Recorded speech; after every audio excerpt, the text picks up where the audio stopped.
Not many actors have squared up against the mighty Daniel Day-Lewis. Yeah, Leonardo DiCaprio's brother, but Paul Dano, he's done it twice. First in a film called The Ballad of Jack and Rose, then when he had his milkshake drunk, which sounds disgusting, in There Will Be Blood. You have abandoned your child! I've abandoned my child! But all of that was nothing new for Paul. When he was 12, still at school, he made his Broadway debut opposite another giant, the great George C. Scott. And ever since, he's been on the fast track. The dysfunctional family drama, I don't know if there's any other kind, Little Miss Sunshine, and this little gem, Ruby Sparks, written by and co-starring his partner in real life, Zoe Kazan. Oh, I'm just having trouble wrapping my head around the reality of this situation.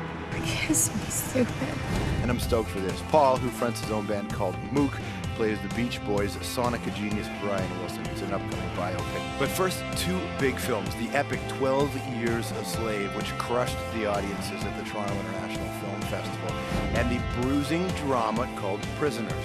And that film asks a very simple question. How far would you go to protect your family? What in the world did you do? Someone has to make him talk, or they're gonna die. Please say hello to Paul Dano.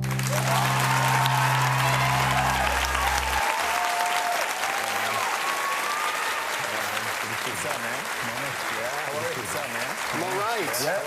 I'm all right. Yeah, you got a little bit of mobility there. I tore my ACL playing basketball. Do you need to rest it? Do you need to elevate it? Or are you okay? Straight out like this is how it is. This stylish look too. I think for a second you walked in and I thought it was just your b-boy lean, man. That's what I your b-boy lean. Oh goodness. Yeah. Well, if you're your age, you would have been 11, 12, 13, 14 when the Knicks were just bruisers and you're in the Mason, Starks, Ewing kind of run, right? Yeah. Did you identify with those guys? Loved it. That's when I lived in Manhattan. I grew up in Manhattan. I wanted to be in the NBA is what I really wanted, you know, so luckily I found acting, you know. I was really, because that wasn't going to happen. When I wanted to be in the NBA, too, you know, I'm like 6'1", 6'2" now, but I grew my senior year of high school, so I was really short up until then. And I was in middle school, I was really short, wore glasses, and wore like basketball jerseys and wanted to be in the NBA. Dude, you look just like Sam Cassell. He was in the NBA looking like that. Yeah, that's true. Yeah, Muggsy was, you know. Tyrone Muggsy Bogues. Dude, look at the stuff you've been in. If someone were to ever write a book about you, it could be called Paul Dano and the Men Who've Beaten Me Up either physically or emotionally. I know. There's nothing about your filmography, really. I mean, there's some, but most of it is harrowing.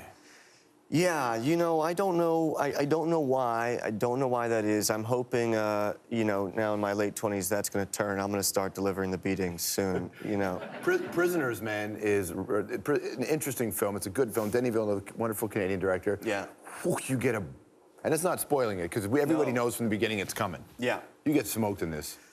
My scenes that I get beaten by Hugh Jackman, and I'm tied to a radiator in a bathroom on the ground, and in walks Hugh Jackman with, you know, something wrapped around his hand to punch me, and Hugh's like 6'4". He's an imposing man. I mean, being on the floor, looking up at him walking into a room, you don't have to do much acting, you know, which is great. Makes my job a lot easier. Luckily, he's like the sweetest man in the world. And he's a good actor, and Denis, the director, is a lovely guy, and we'd talked about the scenes. We're all there for the same reason. We want to leave it out on the floor because those scenes need to impact the audience and help tell the story. So in a weird way, the safety and trust that we had allows us to make it more dangerous. So there's a scene in there where Hugh takes a hammer and smashes it right next to my head through the wall, and that wasn't planned. Like, he breaks something else, but then in one take, he just put it right next to my head through the wall, and then I fainted. I mean, my character, I pretended to faint, you know? I mean, that was my gut reaction of what somebody would do. Do you, after spending time in Canada, do you think that Brad Pitt nailed Canadian? As a Canadian in 12 Years a Slave?